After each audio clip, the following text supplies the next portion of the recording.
Tonight, a routine spot check turns slimy in Dunedin. Whereas I do have slime. No, that's slime.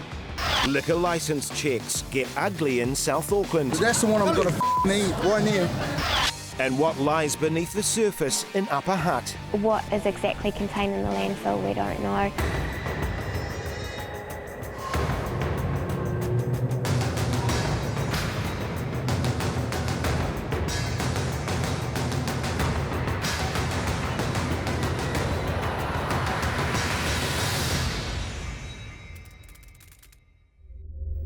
In South Auckland, District Licensing Officer Paul Radic and Constable Chris Lally are preparing for a late night ahead.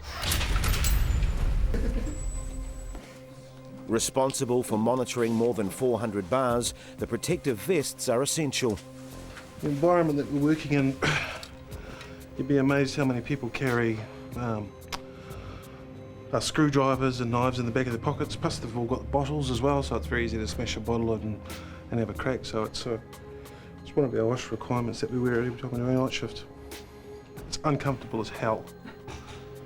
Tonight, Chris and Paul will be undertaking routine liquor licence inspections. It's their job to ensure appropriate systems are in place to keep patrons safe. With no prior warning, the Smart Bar in Pukekohe won't be prepared for this visit. Although the bar's not based in Paul's normal area of Manukau, he provides support for Chris in what can sometimes become a hostile situation and acts as witness should matters be taken further with the Liquor Licence Authority.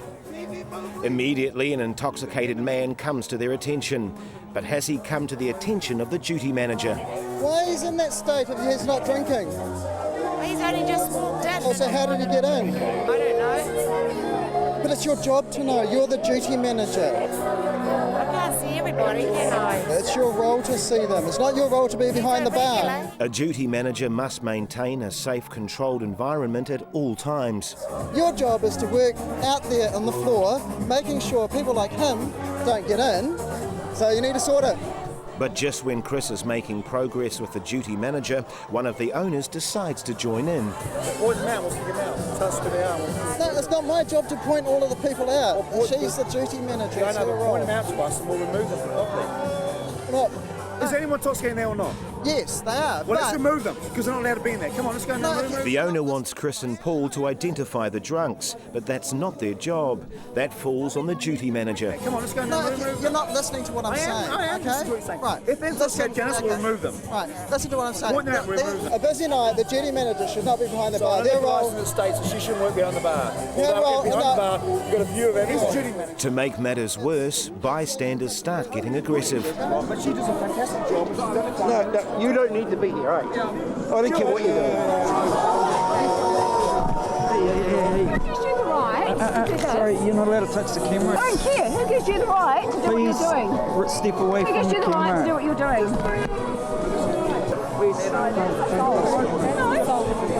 Eventually, our security steps in to stop the belligerent woman from assaulting our cameraman. Don't touch me, I'll have you up for assault if you touch me. Just don't touch me. If you touch me, I'll have you up for assault. If you touch me, I'll have you up for assault. Yeah, just stay away from the camera, please. Finally, the woman gives up. Paul and Chris leave, having achieved as much as they can here. Clearly, there are people who are intoxicated in there. They don't want to accept that. So, as a result, we get a licensee arguing with a constable and all the hangers-on joining on, and it just gets completely out of control. They have a difficult job, getting bar owners and managers to appreciate the law in a hyped-up environment of alcohol, noise and excited people.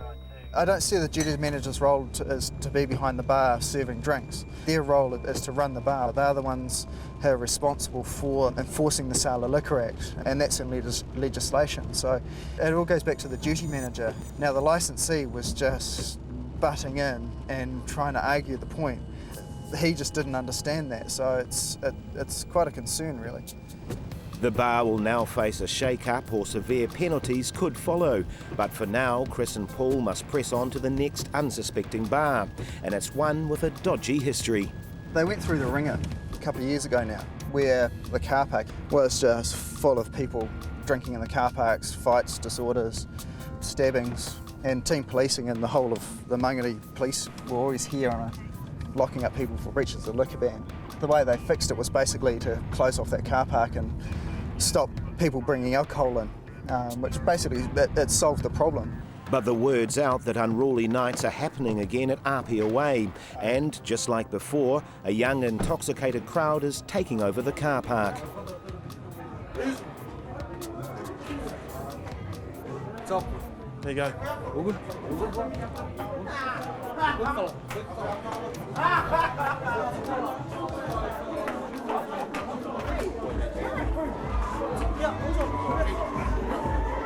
Who's the manager on tonight? Sorry? Who's the manager on tonight? Do you want to grab it for me? Just guys, you guys have a good time? No, you didn't even the fellas if you want to talk to our bouncer, this our local bouncer. Waiting for the duty manager, Chris and Paul are accosted by an intoxicated man. It's scenes like this that are sadly becoming more prevalent right across the country. Do you know the moves? Do you know the moves, mate? No, mate, I can't dance. You're upon me, mate. That's why. What's up? This bar has only one doorman to check people going in and control people in the car park.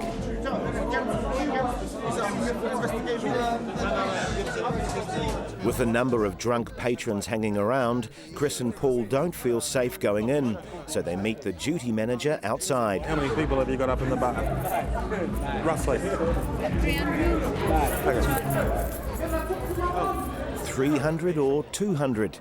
As duty manager, she should have a much clearer idea of how many people are in her bar. And let's not forget all the extra people in the car park. The crowd are becoming increasingly hostile. Our cameraman takes a knock from the intoxicated man we encountered at the entrance. Oi! Mate, you're not impressing anyone, eh? With just 2 officers, if things did blow up here, it could easily turn nasty. It's getting a bit carried away here. We might get you guys in the car and we'll try again.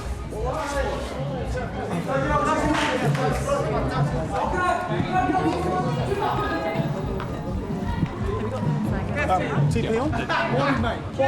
I'll f***ing eat you. I'll eat you, mate. Go. I'll eat you. Right there. Oh, your friend. Put the camera on your friend. That's the one I'm gonna eat right now. You know, if you guys keen, you know, is that what you guys want? You guys want some cannibal chips? You know what I mean? You know, that's what I want. You know, I want to eat somebody. And I'll get in the car.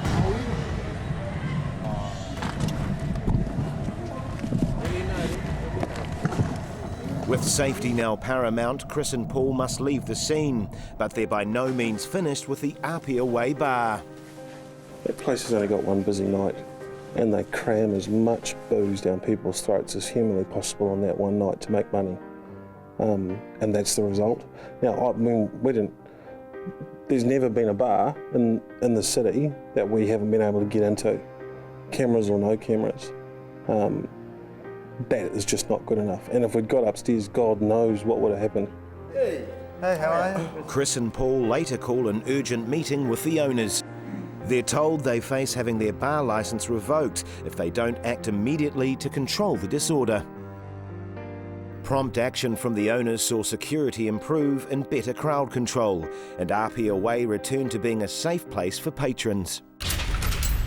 At Greater Wellington Regional Council, Environmental Protection Officer Trudy Richards is responding to an urgent call from an Upper Hutt forestry company. Moonshine Forestry have reported discovering leachate, that's liquid draining or leaching from landfill. Depending on the age of the landfill and what kind of waste is in it, it can contain dangerous chemicals. It was reported to us this morning that there'd been some earthworks in Moonshine, and we've come out here to have a look at the leachate that the earthworks have disturbed. Recent heavy rain has caused the leaching, and the worry is it may contain highly toxic hydrocarbons. There's a risk the hydrocarbons could get washed into the stream at the bottom of the site and then into other waterways. The leachate could possibly be coming from an old landfill. We're not entirely sure of the source at the moment. What is exactly contained in the landfill, we don't know. What's contained in the leachate, we don't know. I'll need to take some samples to try and figure that out and determine what's going on. Old landfill sites are dotted all over the country. They can look okay on top, but underneath there can be more sinister things going on. This started when you started doing the tracking? Yeah, it seemed to get worse with it because we just opened the ground up and we can see it. And it's been happening all along, I don't know, because it actually extends right out over this flat, under these pine trees that have fallen here, it goes right out that way. This area is known to contain many old landfills. Their exact location, however, is not known, until they are discovered, like this one, by accident. Where have you found the rubbish, the concrete and the... There's some just up here, where they've done a bit of bulldozing work here and stopped, and some right on top. Okay. So it looks as if that, and this area here, was being used as a landfill. Landfill in this area dates back to the 60s and 70s, which is a big worry. There were lots of dangerous chemicals in use then, and there weren't the controls in place around how to dispose of them. I know it was old General Motors dump of car parts, old car bodies and the like. Toxic chemicals running into streams and waterways can cause widespread destruction of plants and animals. The good news is that the manager and his team have acted quickly to prevent spread of the leachate. They're doing the right things, containing it with the fences and the sorbents. A small pit has been dug to contain the leachate, geomesh installed to catch larger sediment, and pads placed to mop up any hydrocarbon. The pads aren't showing any evidence of hydrocarbons, but Trudy needs to collect samples for a more thorough analysis. Yuck. So now I'll need to take this to our lab in Seaview, and ELS will analyse it and hopefully tell us what the leachate contains. Until they know exactly what is leaching out of the landfill, the potential for an environmental crisis is still extremely high. If you look at the surface, it looks like kind of a spider web, which may be indicative of the kind of contaminants that are in there. Meanwhile, in Dunedin, Environmental Health Officer Judy Austin is heading out for a routine spot check at a fish and chip shop, Den's Takeaway. With popularity for fast food on the rise, so too is the rate of food poisoning, now estimated to be costing the country a staggering $83 million a year. Hello, I'm from Environmental Health. Yeah, oh yeah. I'm here to do a spot inspection. Okay, it's not a full annual inspection today, it's just a wee look around to make sure everything's okay. So I'm going to start at the back and make my way through. Spot checks are usually performed on premises that have demonstrated poor food safety in the past. But Den's currently carries a respectable grade B, so Judy starts with high hopes. I'm just trying to see what we've actually got in here. Food bags. How food bags are stored does matter, because everything gets on them, they can be contaminated. We like to treat food bags exactly like food.